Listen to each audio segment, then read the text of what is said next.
Hello, what up guys? Assalamualaikum warahmatullahi wabarakatuh. Apa khabar semua? Saya Syah daripada Batak Fitness dan perjuangan kami adalah bantu mereka yang rasa kurang keyakinan diri, yang rasa rendah diri dan rasa tersisih disebabkan berat badan yang berlebihan. Alhamdulillah sehingga kali ini kami telah bantu kami telah bantu lebih daripada 1,500 orang untuk menurunkan berat badan mereka sebanyak 2 ke 3 kilo dalam masa 7 hari. Dan hari ini saya nak buat sedikit sharing tentang apakah 3 sebab, 3 punca kenapa berat badan seseorang itu susah nak turun. Ada banyak sebab dan saya nak share 3 sahaja pada hari ini supaya kita dapat sedikit pemahaman yang agak jelas kenapa sebenarnya kita dah usaha macam-macam cara nak kurus tapi masih lagi tak berjaya. Assalamualaikum, hai Puan Samsuryawati, apa khabar? Waalaikumsalam, apa khabar? So yang baru join, apa khabar semua yang baru join Facebook Live ni? Saya harap apa yang kita akan sampaikan pada pagi ini akan memberi manfaat kepada ramai orang, terutamanya kepada mereka yang berkeinginan untuk turunkan berat badan. So apa khabar semua yang baru join? Okay, hidup saya tersumbat sikit, minta maaf. Okay, for some reason saya pun tak tahu kenapa. Tadi okay, tiba-tiba tak okay. So, minta maaf kalau katakan suara macam sengau-sengau sikit. So, suara sengau pun kadang-kadang dia okay kan. Waalaikumsalam Puan Aminah. Apa khabar? Terima kasih Puan Samsuryawati yang keep on tagging rakan-rakan yang akan dapat manfaat daripada sharing yang kita akan buat pada malam ini. Waalaikumsalam Acik Ros. Apa khabar semua? Baik, saya nak go straight to the point. Boleh tak? Boleh tak komen dah ready? Kalau dah ready, boleh tak bagi saya love banyak-banyak dan share Facebook Live ni kepada seberapa banyak tempat yang mungkin. Waalaikumsalam Kak Yung, apa khabar? Waalaikumsalam Puan Hajah dan Isyarah, apa khabar? Saya harap semua yang baru join Facebook Live ni berada dalam keadaan sihat walafiat lah hendaknya. Please tekan butang share kepada seberapa banyak tempat yang mungkin. Lebih ramai orang dapat tahu benda ni lagi bagus sebabkan kita nak memberi manfaat kepada orang dan kadang-kadang orang tak nampak sebabkan mereka tak perasan. That's why kadang-kadang bagus juga cara Puan Samsuryawati dia tag terus, senang cerita. Especially kepada mereka yang akan dapat manfaat daripada sharing kita sekarang ni. Saya nak share 3 je sebab kenapa berat badan kita susah nak turun. Okay, yang nombor 1, kenapa berat badan kita susah nak turun disebabkan kita tak cukup minum air. Kadang-kadang kenapa kita ni kena minum air secukupnya, sebabkan bila kita minum air secukupnya, dia akan membantu organ dalaman kita, terutamanya buah pinggang, kita punya hati, kita punya perut untuk membersihkan sisa-sisa ataupun toksit-toksit dalam badan kita. Air lah sebenarnya adalah satu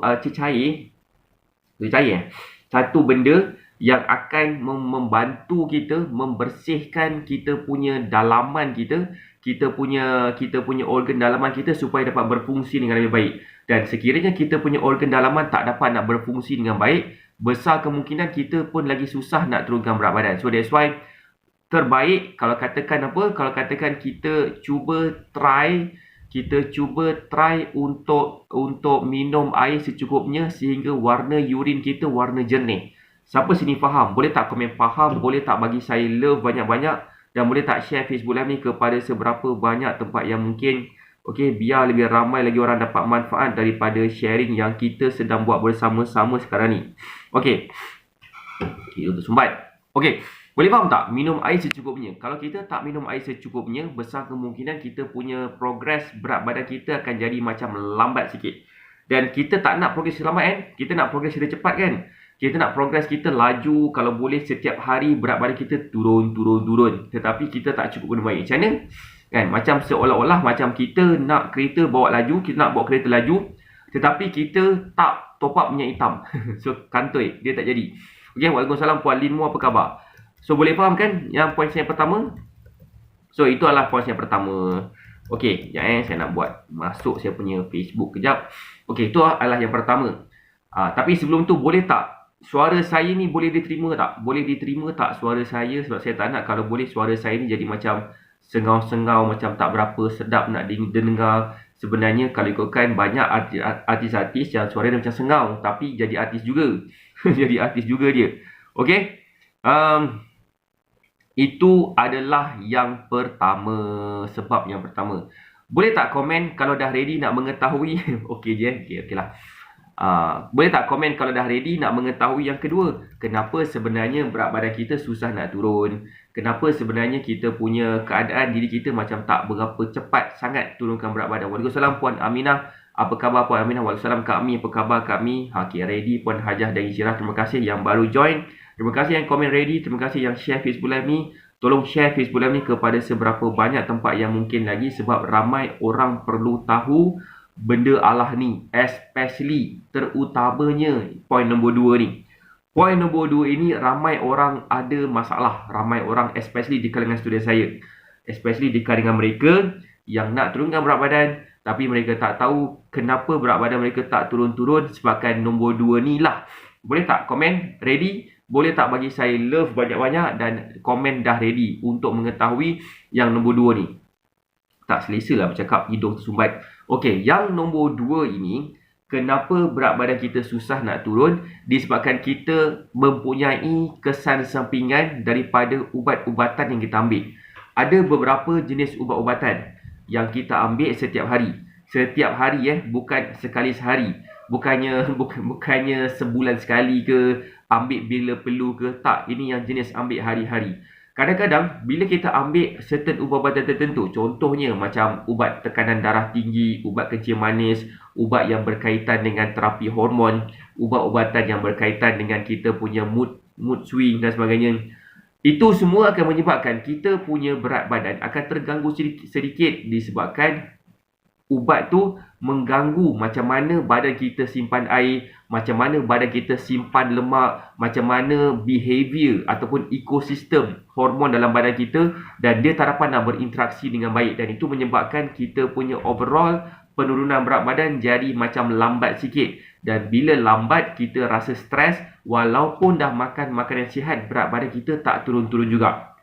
Kita rasa kenapa orang lain yang follow cara yang betul, cara kurus yang lain berjaya turunkan berat badan, tetapi kenapa cara kita bila kita turunkan berat badan dia tak berhasil. So kita bengang, kita stres, kita tension. Kenapa? Dan kita mempersoalkan semua orang yang ada dalam dunia ni, terutamanya saya yang memberikan meal plan. Coach, kenapa berat badan saya tak turun-turun? Sini saya nak bagi tahu, sebabkan berat badan kita tak turun disebabkan ubat-ubatan tertentu. Saya boleh bagi tahu spesifik apakah nama ubat-ubatan tu, tapi saya rasa better lah saya bagi tahu klasifikasi dia. Ubat itu adalah ubat untuk mengurangkan bacaan tekanan darah tinggi, mengurangkan bacaan gula dalam darah, khususnya untuk mereka yang mempunyai penyakit kencing manis dan juga kolesterol juga, serta ubat yang berkaitan dengan hormon. Dan akhir sekali ubat-ubatan yang berkaitan dengan macam mental illness. Boleh faham tak? Waalaikumsalam Puan Zuraini. Apa khabar? Sihat ke? Alright. So selamat malam Puan and Angus. So suara saya jangan tegur, memang suara saya memang tengah seksi sekarang. Alright. So itu adalah yang kedua. Kenapa berat badan kita susah nak turun? Disebabkan pengambilan ubat-ubatan tertentu. Sebenarnya, waalaikumsalam Puan Umiyah, sebenarnya nak tahu tak satu lagi ubat-ubat yang ramai orang ambil, especially di kalangan student saya, yang menyebabkan progres mereka pun lambat juga nak turun? Siapa sini? Good A. Good A. Baik, good A. Siapa sini nak tahu? Boleh tak komen nak tahu? Boleh tak bagi saya love banyak? Kenapa? Ataupun apakah sebenarnya ubat yang lain selain daripada ubat tekanan darah tinggi, ubat kencing manis? Salah satu ubat yang agak famous di kalangan student saya especially adalah mereka mengambil pil perancang. Sebenarnya ada banyak jenis pil perancang dalam dunia ni. Ada jenis pil, bukan pil perancang, ada beberapa jenis cara untuk mengurangkan kesuburan seorang wanita tu supaya dapat mengawal, dapat merancang keluarga. Family planning maksudnya kan. So, merancang keluarga macam pelik sangat. Family planning. Contohnya ubat pil, ubat masuk kat lengan, tangan tu. Ubat contohnya macam buat implant kan. Ada juga buat macam buat IUD. Okey, kalau boleh, whatever it is, kalau boleh cara untuk mengawal ataupun mengawal untuk family planning, okey. Untuk family planning, terbaik sekali kalau kita tak nak ada masalah berat badan, cuba try cari solution yang tanpa mengganggu hormon. Kebanyakan daripada ubat pil perancang yang kita boleh ambil kat farmasi, kebanyakannya dia akan menambahkan bilangan progesteron ataupun bilangan estrogen sebenarnya. Dan dia juga akan sebenarnya mengganggu kita punya overall, kita punya penurunan berat badan, dan juga mungkin akan mengganggu bentuk badan juga. terutamanya kepada mereka yang ambil pil perancang, mereka akan perasan bentuk badan mereka, terutamanya bahagian midsection. Midsection macam bahagian perut, pinggang, peha, pinggul. Bahagian itu macam akan besar sikit berbanding dengan anggota badan yang lain. Siapa sini faham? Boleh tak komen faham? Boleh tak bagi saya love banyak-banyak sekiranya faham tentang maksud dia. Bukan kata jangan ambil pil perancang, tiba-tiba saya kena kecam pula. Coach lah ni suruh saya jangan ambil pil perancang, kan dah pregnant. Kan? Sekarang ni semua orang duduk kat rumah, kerja dia duduk rumah je lah. So, maksud saya dia akan mengganggu serba sedikit lah, mengganggu serba sedikit. Bukan, dia juga mungkin akan mengganggu hormonal behavior juga dan overall hormonal punya ekosistem, yang sampai satu tahap dia akan boleh menyebabkan benda-benda ataupun masalah yang lain lah, terutamanya seperti macam bentuk badan. Maksudnya fat deposition akan berlaku dengan bahagian midsection saja. Nak tahu tak kenapa? Siapa dekat sini nak tahu kenapa sebenarnya ubat tu dia akan meningkatkan bentuk badan, membesarkan bentuk badan. Dia akan menjadikan berat badan semakin meningkat. Boleh tak komen nak tahu? Boleh tak bagi saya love banyak-banyak, dan boleh tak share Facebook Live ni kepada seberapa banyak tempat yang mungkin. Saya nak share, kalau boleh semua orang dapat tahu cara ni, semua orang dapat faham yang sebenarnya semua orang boleh turunkan berat badan, dan semua orang sepatutnya boleh turunkan berat badan tanpa menggunakan sebarang produk, tanpa menggunakan sebarang ubat, tanpa bersenam macam monyet, tanpa menggunakan cara yang tak apa-apa. Nak tahu sebab macam saya sebutkan tadi, pil perancang yang tertentu dia mengandungi hormon estrogen ataupun hormon progesteron. Hormon estrogen, antara salah satu sifat hormon estrogen ni, dia akan menyebabkan fat deposition di bahagian-bahagian macam di bahagian pinggul, di bahagian dada wanita. So that's why orang yang macam maknya dia kalau katakan nak dapatkan bentuk badan seperti perempuan, dia akan ambil pil hormon. Hormon apa? Hormon estrogen. So dia akan dapat fat deposition pada bahagian-bahagian yang tertentu lah, especially pada bahagian-bahagian biasa perempuan dapat bentuk badan dekat situ. Ada juga hormon daripada progesteron yang dimasukkan dekat dalam pil perancang tersebut. So hormon progesteron ni akan menyebabkan bentuk badan dia akan jadi macam lebih kepada midsection saja, perut, pinggang, pinggul, peha. Kawasan 4 bahagian tu akan macam membesar sikit daripada biasa. Hormon progesteron juga akan menyebabkan kita rasa macam hibernate je kerjanya. Macam nak cari tempat untuk baring, melepet je lah. Sebabkan hormon progesteron dia tinggi.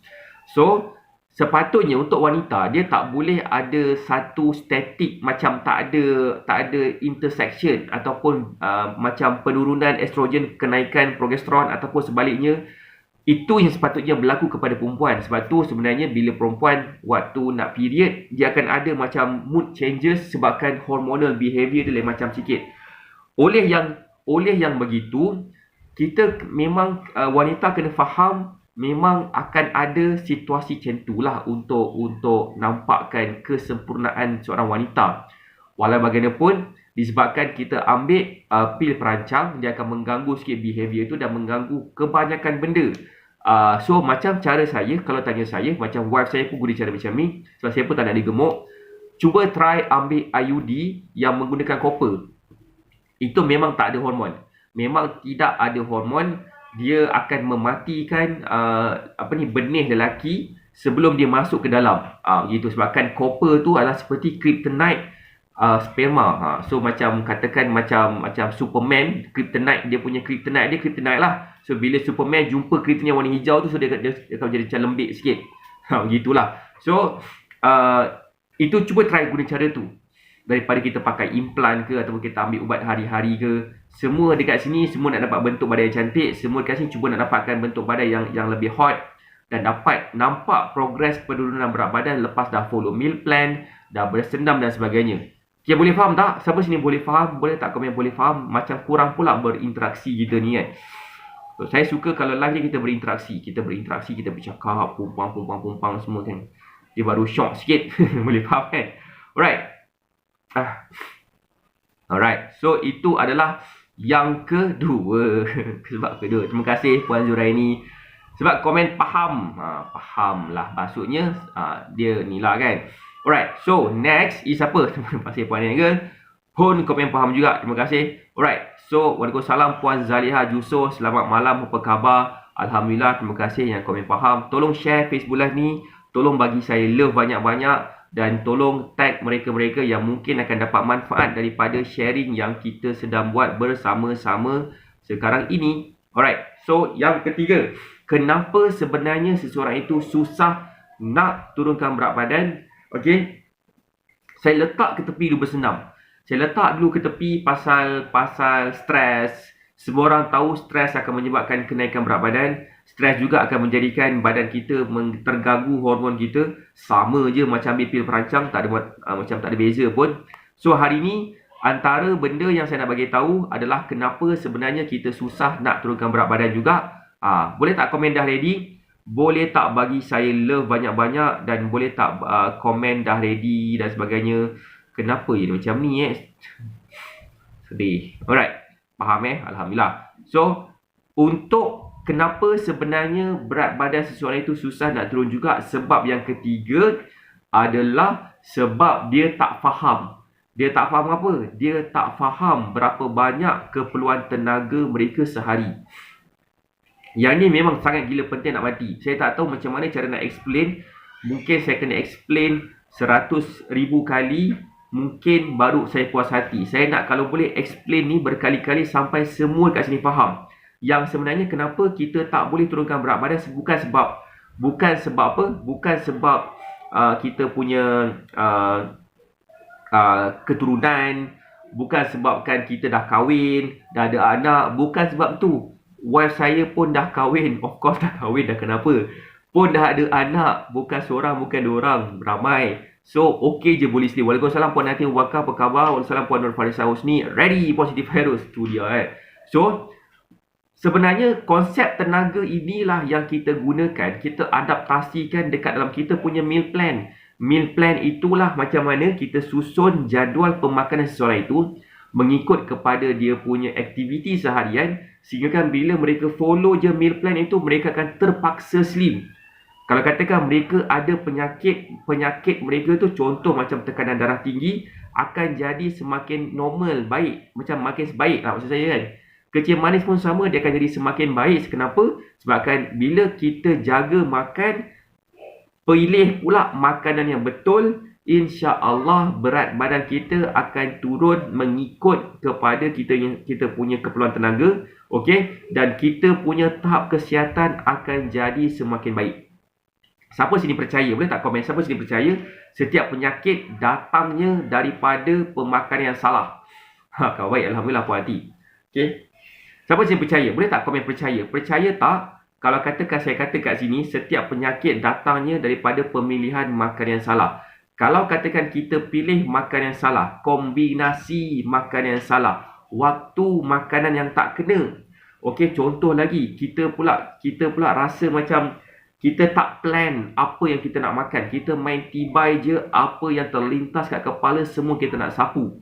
Okey, saya selalu tengok teman anak saya, Noah Ali, tengok cerita dinosaur dekat tengok dinosaur kat YouTube.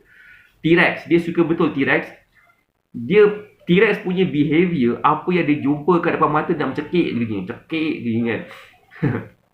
Kita bukan T-Rex, kita bukan binatang, kita manusia, kita boleh pilih makanan apa yang kita boleh makan. Kita boleh pilih apa makanan yang kena lebihkan, kita kena pilih makanan apa yang kita kena kurangkan. So that's why meal plan itu saya buat, sebelum saya buat, saya tak suka hati buat macam ikut tekak saya je.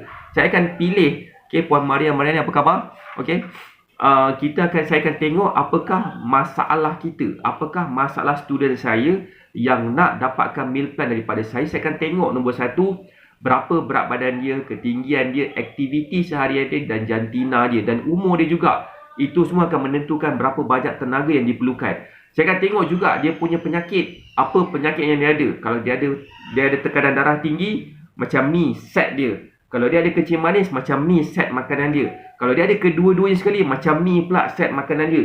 Kalau katakan dia ada masalah Kalau katakan dia ada masalah gastrik, macam ni pula makanan dia. Kalau dia ada kombinasi penyakit, macam-macam jenis penyakit dia ada, macam ni pula makanan dia. Lain orang, lain set makanan dia, lain objektif lain. Macam Acik Ros hari tu dia bagi tahu kepada saya, dia nak meal plan, dia bagi tahu masalah dia punya masalah, dia susah nak kawal selera makan. Sebab apa? Sebabkan lepas cucuk AstraZeneca saya tak tahu AstraZeneca Acik Ros. Lepas cucuk COVID vaksin, dia punya selera makan bertambah. Siapa sini yang lepas dah ambil vaksin selera makan dia bertambah? Saya tahu kat sini Kak Yong dengan Acik Ros. Siapa kat sini yang mengalami masalah sama? Boleh tak komen? Saya pun lah. Saya kerja nak mencokek aja kerjanya. Mencokek aja kerjanya. Siapa sini yang rasa macam tu juga? Boleh tak komen? Saya pun ada juga masalah macam tu. Kenapa account error Okey. Ada AstraZeneca. Saya Puan Angle pun sama juga. Kan? Okey. Kalau patient macam tu, macam mana saya susun meal plan untuk Acik Ros adalah berdasarkan beberapa perkara. Pertama, saya nak cari macam mana cara dia punya, saya tak lepas ambil Pfizer, ya ke? Tak apa. Saya akan buatkan meal plan. Biasa saya akan buatkan meal plan macam mana. Saya akan tengok macam mana dia punya berat badan dia, jantina dia dan sebagainya lah kan. Itu nombor satu. Nombor dua, saya juga akan susun. Okey, saya juga akan susun. Saya akan pemilihan makanan itu adalah berdasarkan apa? Adalah berdasarkan dia punya makanan yang berfiber tinggi, makanan yang ber-GI rendah. Sebab kesemua benda tu akan jadi sangat-sangat berkait rapat tentang kita punya selera makan. Kalau katakan kita punya selera makan tu bertambah, besar kemungkinan ada beberapa perkara. Nombor satu adalah disebabkan kita punya pemilihan makanan. Kita mungkin ambil makanan yang ber-GI tinggi, kita kena rendahkan sikit GI yang tu. That's why sebelum saya nak buat meal plan untuk Acik Ros yang mempunyai struggle lepas dapat injection, selera makan meningkat kan, saya akan tengok macam mana cara dia makan, apa yang dia makan sebelum ni. So dari situ saya akan ubah sikit. Makanan yang Acik Ros ambil ni dia ber-GI yang tinggi, saya kena tukarkan kepada GI yang rendah. Waktu makan macam okey je, sebabkan Acik Ros punya waktu makan okey, senaman dia pun okey je. Mungkin saya kena susun balik dia kena makan lebih sikit sebab dia layak. Kenapa? Sebabkan Acik Ros dia makan, dia exercise, dia kerap sikit. Acik Ros walaupun usia 59 tahun, bekas pesakit tekanan darah tinggi dan kolesterol, walaupun ambil ubat sebelum ni, sekarang dah ambil ubat dah, dia mampu berjoging 10 km almost every day lah kan. So dia punya tenaga dia perlu lebih sikit daripada kebanyakan orang yang sebaya dengan dia, especially kalau dia tak bersenam. Jadi itulah kita punya susunan makanan berdasarkan itu. Siapa sini faham? So saya harap Acik Ros dah dapat follow meal plan. Dah follow meal plan tu, insyaAllah dia akan nampak kesan yang sangat gila terperinci lah. Okay, so itu ada 3 sebab. Pertama, kurang minum air. Kedua, disebabkan mengambil ubat-ubatan tertentu. Nombor 3, disebabkan dia kena faham konsep tenaga. Dan konsep tenaga itulah yang akan mengubah hidup seseorang itu.